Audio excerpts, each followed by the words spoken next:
waxaan halka ugu baaqayaa agaasimihii hore BSF oo runtii isaga walaalkiis aabihiis waqti badan dalkan difaaciisa ka soo qayb qaatay taariikhda cirib dameedka inuu iska xumayn waan u naseexaynayaa dadka Puntland qof kasta heerku raba ha jooge waxa ka weyn bulshada ka weyn sharciga ka weyn dawladnimada ka weyn ma suuroobi karto inuu qof walba yiraahdo meesha aan ka shaqeeyo haddii la iga bedelo anaa qaadanay ceeb weeye weliba dadkii dawladnimada lagu tirinayay oo ku soo dhintay oo waqtiga dheer ku soo bixiyay fal noocaas inuu ka yimaado runtii ceeb bay ku tahay waxaan rajaynayaa inoo aan rabin inaan hoos u daadego wixii dhacay waa wax nagu wada dhacay waa wax naga wada dhacay khaladka iyo eedda waqtigeeda iyo goobteeda leedahay maanta isma eedeynayno maxaa yeelay waa yeelkeennii carruurteennii hooyooyinkeen ayaa waxay fadhiyaan geedo hoostood waxaan rajaynayaa inuu damiirku danqado waxaan rajaynayaa inay bulshadu danqato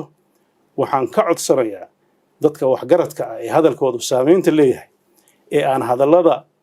dhiilada ah mararka qaarkood ay ka soo yeerayaan inay ka waantoobaan cidna dan uguma jirto waxaan inay caddaynayaa mar labaad iyo mar saddexaadba dawladdu waa dawlad nabadeed nabad bay doonaysaa dhammaan ciidamada dawladda Puntland waxaan farayaa inay deegaanada Puntland nabad ay kula noolaadaan ay ka sahlaan waxa kaliya ay ka qaban karaan waa cadow meel kale uga yimid arrintan shaqaaqada ee dhexdeeda ka dhacday waxaan qabaa si kale in loo xalliyo waana loo xallin karaa xalkana dawlad ahaan diyaar bay u hayeen wasiirada bil u fadhiya boosaaso xaruntooda iyo xafiisyadooda ay garow ahaayeen waxaan rajaynayaa in ganacsigii uu furmo waxbarashadii ay furanto dekedii ay furanto aeroboortkii uu shaqeeyo waxaan u ballan qaadayaa ciidamada hadda gadoodsan ka amar qaadanaya agaasimihii hore waxaan u ballan qaadayaa cid weerarku ah ma jirto cid hadda xal askari ah rabta inay ku xalliso wixii jiray ma aha waxaan rajaynayaa xal nabadeed oo waxgarad aan dawladdu ahayn ay hormuud ka noqon doonaan in lagu dhammeeyo waan dareensannahay qoonsiga jira iyo arrimaha taagan laakiin waxaan rabnaa inaan bulshada meel kasta ay joogto gudaha iyo dibadda aan u caddayno inaan haddaan nahay dawladdu diyaar u nahay xal nabadeed oo nooc kasta ah oo ay keenaan inaan qaadan doonno maxaa yeelay xalka maanta wuxuu taagan yahay markii dawladda keligeed ay xalinayso way dhaaftay waxaan u baahannahay isimada iyo waxgaradka iyo dadkii Puntland dhistay oo wada jira inay waxa jira xaliyaan cidda khaldan qabtaan hadday dawladdu khaldan tahay diyaar baan u nahay inaan qabsoonno haddii qof kale khaldan yahayna in la qabto maxaa yeelay sharciga aan hadda haysanno dadka reer Puntland ayaa dhigtay isimada oo dhan waxaan ugu baaqayaa in ay dib u milicsan khaladaad hore oo dhacay ama aragtiyo hore oo markaas aan u muuqanayn inay xalkii wax ka keenin iyaynan ka daalin waan arkay kuwa oranaya marar badan baan maqno waxaan laga maqli waayay yaan la daalin waxaan qabaa in arrintaasi ay u tahay maslaxad annagoo dhan xisaabtankeeda waa dambe ayaan xisaabtami doonaa maanta waxaana la gudboon inaan bulshadeennii dib ugu soo celino deegaanadoodii inaan nabadda ka wada shaqayno inaan xasiloodada ka wada shaqayno in qof kasta oo reer Puntland kaalinta uu leeyahay u qaato waxaan aad iyo aad u rajaynayaa in ilaahay idankiis fariintayda ay gaarto cid walbana ay ku camal fasho xabadaha iyo qoryaha hala dhigo xasilooni ha lagu seexdo ciidamadu si xasilan ha u joogaan cadowga ku dhex dhuumaalaysanaya si wada jira dadku isaga wada qabtaan iyo dawladdu wada shaqaynaya waxaan rajaynayaa arrintaasi waa fariin cad oo runtii dadku ay xisaabin doonaan waxaan farayaa ciidamada dawladda xataa haddii lagu xadgudbo inaan xabad ridin amarkaas ayaan ka siinayaa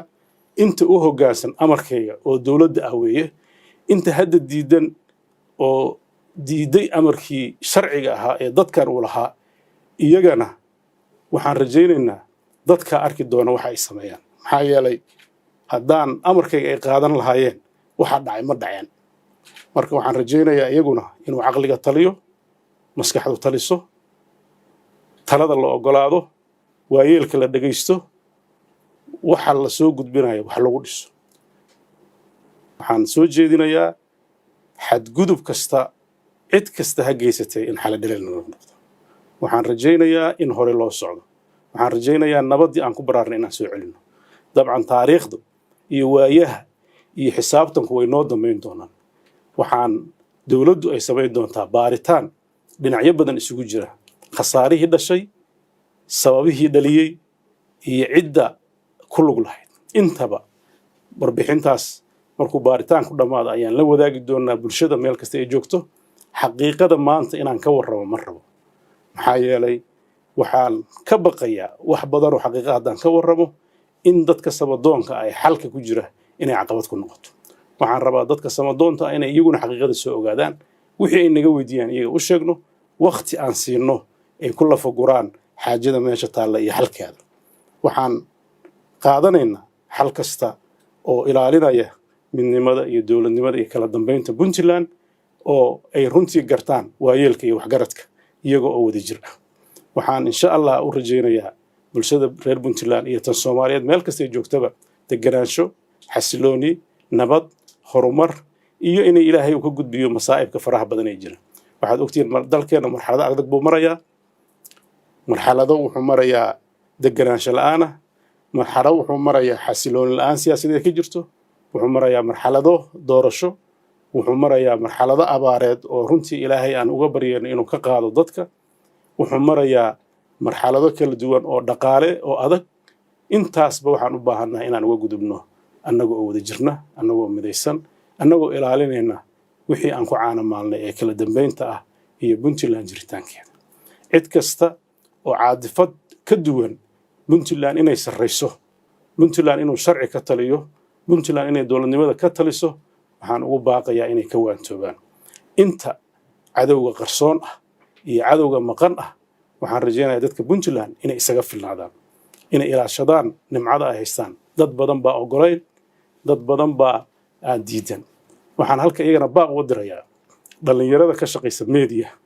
iyo dhalinyarada ka shaqeysa media noocihiisa kala duwan hadduu ahaanayo TV-yada iyo raadiyaasha iyo hadduu yahay baraha bulshada waxaan ugu baaqayaa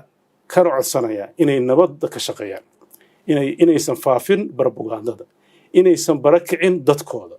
inaysan ku farxin dad dhintay inaysan u arag guul dad ahla oo iyagu gacantooda dib isugu geystay waxaan ugu baaqayaa in loo jeediyo jihaynta dadka in wanaagga iyo nabadda lagu aadiyo laga yareeyo cawaadifta laga yareeyo waxyaabaha keeni kara xanafta maxaa yeelay arrinta tani waa arrin ka dhalatay magaaladeeni muhiimka u ahayd halbowlaha u ahayd ganacsiga dhuuntii Puntland way nin walba way gaaraysaa dhibaatada waxaan ugu baaqayaa bulshada kala duwan kuwa dibadda jiray kuwa dalka joogaba inay mar qura u istaagaan nabadda iyo xasiloonida iyo ilaalinta sharciga iyo kala dambeynta iyo dowladnimada waxaan diyaar u nahay wax kasta oo dowladdan ay ku hagaagayso inaan aqbalno waxaan diyaar u nahay wax kasta oo dadku ku heshiiyo inaan ku dhaqanno maxaa yeelay shuruucda aan ku dhaqmayno waa shuruuc ka soo fushay bulshada dastuurkeeda iyo qawaaniinta ka soo degtay xeerarka iyo baarlamaanada ay leeyihiin waxaan rajaynayaa haddiina lagu helo wax ka duwan waxa dowladnimada ah eedeeda inaan dhabarka u ridano weliba aan qaadanaan diyaar u nahay waxaan ballan qaadayaa sida dabeecaddeedana lagu bartay ay tahay waxaan ilaaliyaa sharciga waxaan ilaaliyaa horumarka waxaad ogtihiin dowladdan muddadii ay joogtay inay ka qayb qaadatay isbeddello badan oo maamulka Puntland ku yimid dhinacyadiisa kala duwan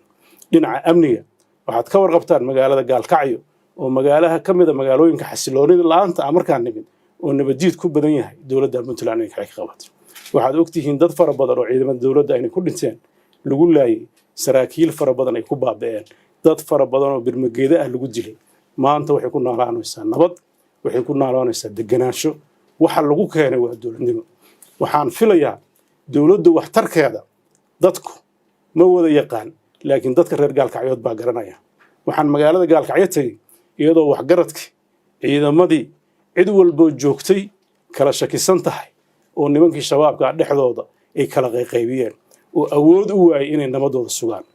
waxa aan ku xallinay inaan dowladnimo annaga iyo isimadii iyo waxgaradkii isla garanay in dowladnimadoo la xoojiyay ay tahay muftaax nabadda waxay noqotay tijaabo fiican oo miro dhashay maanta waxa ay horumarka ay gaartay waxay ku timid wadajirka bulshada iyo dowladda waxaad ogtihiin magaalada Boosaaso muddadii aan nimid in ay wadajirkii dowladda iyo shacab ka dhashay in xasilooni ay ka jirtay waxaad ogtihiin in horumar ka socday in dekadii ballaarin ku socotay in airportka ballaarin ku socdo in korontadii ay ballaarin ku socotay in ganacsigii uu kor u kacay waxaasoo dhan waxay ku timid dowladnimo haddii dowladnimada aan diidno waxaa dhacaya waxa maanta dhacay magaaladii oo laga qaxay dekadii oo faaruq ah garoonkii aan shaqaynayn cisbitaaladii iyo dhaawac iyo dhimasho dhex yaalaan baaba iyo burbur arrintaas runtii waxa weeye dowladnimadii oo la khilaafay ayaa saldhig u ah waxa daawadeeda ahna inaan dowladnimada u soo noqonno caqligu u taliyo dadku ay isdaba qabtaan waxaan ku faraxsanahay ciidamadii dhabtaha ee BSF inay maanta hawshooda hayaan waan uga mahadcelinayaa abaalmarin gaar ah iyo dallacaad aan hadda halka sheegi doonin way heli doonaan waxaad ogtihiin taliyihii guud ee BSF ku-xigeenadiisii saraakiishii hogaaminaysay kulli maanta dowladday ka tirsan yihiin galgalayna dul fadhiyaan iyagoo ka difaacaya ee cadowga inta diiday oo ay la kharaaraatay iyagana waxaan rajaynaynaa inaan dhegaysano doodooda waxaan rabnaa wixii dhacay inaanan dib ugu noqon waxaan rabnaa bulshada inaan u caddayno inaan nabad doonino waxaan ugu baaqayaa mar kale ku celcelinayaa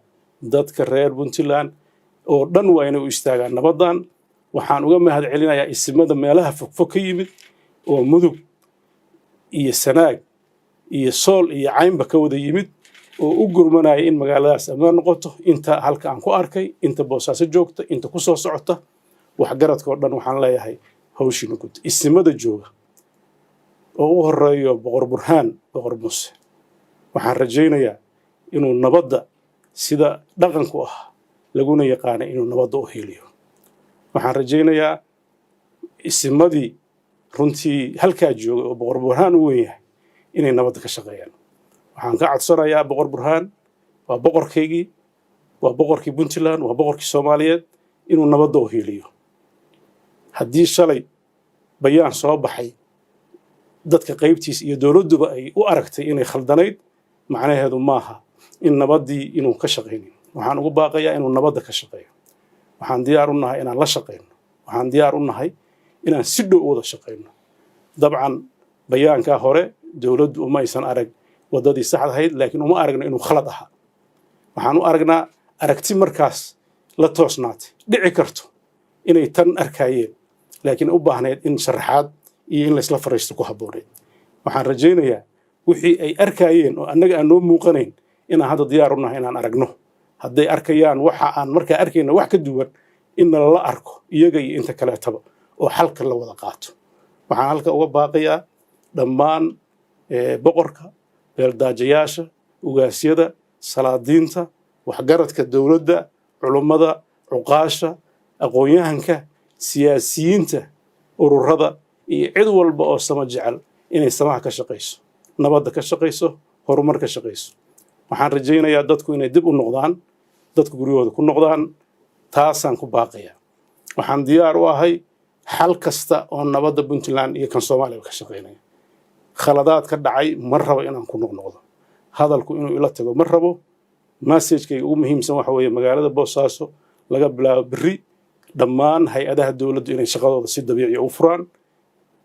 iskuuladii la furo jaamacadihii la furo dhammaan dadku ay ku soo wada noqdaan goobahooda shaqada dadkuna guryahooda ku soo noqdaan dowladduna iyo guddigii loo xirsaaday dadka barakacay sidii ay u soo celin lahayd shaqadooda gutaan waxaan rajaynayaa guul waxaan Puntland u rajaynayaa deganaansho xasilooni waxaan u rajaynayaa dhacdadan hadda dhacda inay wax ka bartaan oo horumar aan hadda aan la tilmaami karin ay ku sii gaaraan waxaa soo maray dhacdooyin badan Puntland baraaray ka qaad waxbay ka barteen dib dambe ugama noqdaan tanna tiyoo kale weeye waxaan rajaynayaa wanaaggeedan ka fiirinaynaa dhinaca xumaanta wixii tagay waa tageen xalli dhale baan ka noqonaynaa caanadaatay dabadeeda la qabtaa hore baan u soconaynaa dalka horumarkiisa aan ka wada shaqayno annagoo gacmaha iswada haysanna annagoo isku wada caloolfiyow annagoona waxba gocanayn dib wax u eegayn dib wax u milicsanayn intaas ayaan rabaa inaan hadalkayga ku soo gabagabeeyo aad baad u mahadsantihiin dhegaysiga bulshada kala duwan ee i dhegaysanaysay insha allah guul iyo gobonnimo noo rajaynayaa